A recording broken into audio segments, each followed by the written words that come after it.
ഇസ്രയേലിൽ ജോലിക്ക് പോയ മലയാളിയെ കാണാനില്ല എന്ന പരാതിയിൽ ഇന്ത്യൻ എംബസി അന്വേഷണം തുടരുകയാണ്.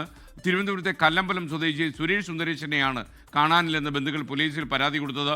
സുരേഷ് മരിച്ചെന്നാണ് ഇസ്രയേലിലെ മലയാളി കൂട്ടായ്മ കുടുംബത്തെ അറിയിച്ചത്. എന്നാൽ ഈ മരണം ഇതുവരെ ഇന്ത്യൻ എംബസി സ്ഥിരീകരിച്ചിട്ടില്ല. റിനു ശ്രീധർ വീണ്ടും ചേരുന്നു തിരുവനന്തപുരത്ത്.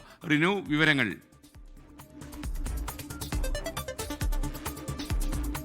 Good morning SKN. കഴിഞ്ഞ ദിവസമാണ് കല്ലമ്പലം ചെമ്മരുതി സ്വദേശിയായിട്ടുള്ള സുരേഷ് സുന്ദരേശനെ ഇസ്രായേലിൽ കൊല്ലപ്പെട്ടു അല്ലെങ്കിൽ മരണപ്പെട്ടു എന്നുള്ള വിവരം വീട്ടുകാരെ ഒരു മലയാളി സംഘടന അറിയിക്കുന്നത്. പക്ഷേ ഔദ്യോഗികമായിട്ടുള്ളൊരു സ്ഥിരീകരണമോ അറിയിപ്പോ ഉണ്ടായിട്ടില്ല എന്നുള്ളതാണ്. ഒരു വർഷം മുമ്പാണ് ഈ സുരേഷ് ഇസ്രായേലിലേക്ക് കെട്ടിട നിർമ്മാണ തൊഴിലാളിയായി ജോലിക്ക് പോയത്. ഈ കഴിഞ്ഞ 17-ാം തീയതി വരെ അദ്ദേഹം കുടുംബവുമായി ബന്ധപ്പെട്ടിരുന്നു. എല്ലാ ദിവസവും രാവിലെ എണീറ്റ് വീടുമായി മെസ്സേജുകൾ അയക്കാറുണ്ട് എന്നുള്ളതാണ്. അന്നും മെസ്സേജുകൾ അയച്ചിരുന്നു.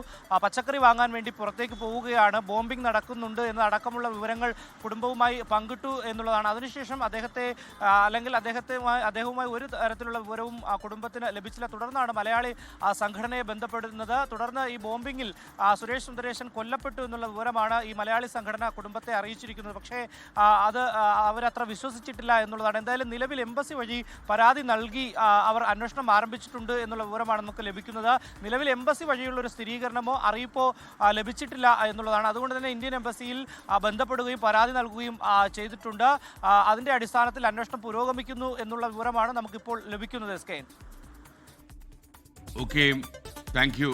ലോകത്തെവിടെയായാലും ഏത് സമയത്തും 24 വാർത്തകളും ഓഗ്മെന്റഡ് റിയാലിറ്റി പാക്കേജുകളും എക്സ്പ്ലെയിനറുകളും വിശദമായി കാണാൻ ഞങ്ങളുടെ യൂട്യൂബ് ചാനൽ നിങ്ങൾക്ക് സബ്സ്ക്രൈബ് ചെയ്യാം.